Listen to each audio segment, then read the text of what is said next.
His Fault, a Tony Neal tale. I was sitting in the far northwest corner of our back deck, sipping a cold one while feeling both melancholy and reverent, watching the full moon slowly inch across the sky. It was late, at least for me, and the house remained as dark and deserted as it had been 3 hours earlier when I'd wheeled my bike into the garage via the access door. Early October is usually beautiful in eastern Iowa, and today had risen to that standard. Thanks to the blanket of clouds that covered the sky on the 8th, the temperature overnight had stayed a dozen degrees above freezing, and by the time I'd slipped my bike out of the garage to cycle merrily to work, the temp had climbed another 10 degrees. The clouds that moderated last night's lows had shown a few chinks in their armor, and by the time I left for work, the mercury had climbed to the upper 50s, perfect for a mid-autumn bike ride on the Cedar Valley Nature Trail. Though the weather had been ideal for bike commuting, my noon to 8:30 Thursday work shift had been a bit of a letdown. I'd hoped to travel with Gene to Ames and lend support to our son Sean as he attended the funeral of his friend Aaron, but work precluded this. Sean had been pretty hard hit when Aaron's father had died of a heart attack 8 months earlier, and Aaron's subsequent suicide had changed our usually sunny sun into a child as morose as a rainy day. At least, that's what Gene told me. With Sean over 100 miles away in Ames, my communication with him was minimal. I did know he was hurting, though. First, Dan Brewer, Aaron's father and Shorn's former Hiawatha Kids League baseball coach, had died of a heart attack, and then Aaron had overdosed. Not the sort of circumstances that make for happy times. Really? Jean had asked on Tuesday when I'd called from work and told her I couldn't get Thursday off. They couldn't give you one day off to go to a funeral in October? Jesus! It's home show weekend, I'd answered. Both Derek and Don are going to be out of the store. That leaves us pretty tight. Whatever, had been her curt reply. The weather should be fine. It's less than 2 hours from here.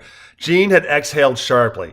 It's not the drive. It's your son. He's hurting. I'd sighed, closed my eyes, and replied, We'll go see him soon. Next weekend? Whatever, Jean had repeated. I'd wished her a safe trip before she headed into work this morning. Her demeanor had been cold and remote as she'd kissed me goodbye.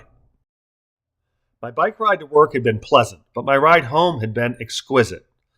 The thoughts of Jean, Sean, Aaron, and Aaron's mother, Katie, dragged me down. The big, beautiful full moon in the now cloudless sky buoyed me. With no one home, I decided to extend my ride just a bit and wound my way through neighborhoods beneath an incredible, full of wonder harvest moon. Life was good. Why would anyone kill himself? Especially in anyone who'd barely reached a score of years. The moon had been above the trees as I clipped into my pedals, and it inched ever higher as I meandered. Instead of riding north towards home, I traveled west, traveling by Hiawatha's Nixon Elementary, where our sons had gone to school. I continued on Northwood Drive until I hit Robbins Road, which I took southward. I turned right at the GoDaddy parking lot, a cut-through that allows easy access to the Cedar Valley Nature Trail. Arriving at the Nature Trail, I stopped. Home lay to the north, but the trail southbound beckoned. It was late, I was tired, and after turning my body from the west 180 degrees to the east and nodding to the moon, I sighed, turned back to the west, and headed north up the trail. I followed the Nature Trail until I reached Robbins Main Street, where I stopped and again debated with myself. The trail continued northward an additional 50 miles. The night was perfect and no one was home. I debated, and in the end, common sense won. I turned east on Main Street, south onto Menser, and rode with heavy heart to my empty house, thoughts of life given, life surrendered, and life wasted, pulsing through my head. Home alone, I baked a frozen pizza, ate it, and stepped out onto the deck. Our house faced due south, the deck north, and the moon was to the east.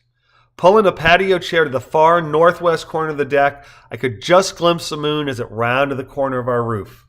I sat captivated. Jean texted me, home in 90 minutes, Sean coming with, love you. Okay, I texted back, love you, drive gently. I was sure Jean wouldn't expect me to wait up for them. It was already 10 o'clock. She may have been surprised that I even answered her text. After all, I was usually asleep by now, but I waited. I waited for my son and my wife to return from a funeral in central Iowa that had been held for a child. 22 is far too young to die, and any age is far too young to kill yourself. I sat and I waited beneath the moon for two of the most important three people in my life, hoping, wishing, praying that none of us would ever know the pain of depression, the grief of survivor's guilt. Sean and Jean found me alone on the deck, sitting in the dark, my jacket zipped to my neck, my hands buried in my pockets, my eyes gazing at the moon now nearly at its zenith. "Hey," I say, rising from my chair, kissing my wife and hugging my son. "How was it?" I ask, Sean's grip around my waist tight, my arms around his shoulders, returning the intensity of his pressure. "Rough," he croaks. "Really rough," he adds, releasing me and pulling up one of the other chairs. "Yeah," I ask. "Yeah," Sean whispers. "We know why Aaron killed himself. He must have blamed himself for Dan's death." "Pardon?" I ask. "It wasn't his fault," Sean whispers. "He didn't do it." But what use is knowing that when you feel the opposite? "What happened?" I asked. "Madre, will you tell him, please? I need a drink." "Want one?" Sean asks, stepping to the sliding door. "Sure, Shardy," Jean replies. "I'll tell him. I don't need a drink." "Padre, you're not going to make me drink alone, are you?" "Bring me a beer, buddy, but just one. It's late." "I know," he answers, slipping through the door. "Madre and I were shocked to find you up," he says with a sad smile before closing the slider against the cool air. "What happened?" I ask. Jean sighs deeply. "You know I told you that Dan had died early this year from a heart attack?" "Yeah?" I whisper intensely. "Young, right? Like early 50s? Mid-50s, but whatever." Dan was helping Aaron move. He literally had a heart attack while he was helping Aaron move some furniture.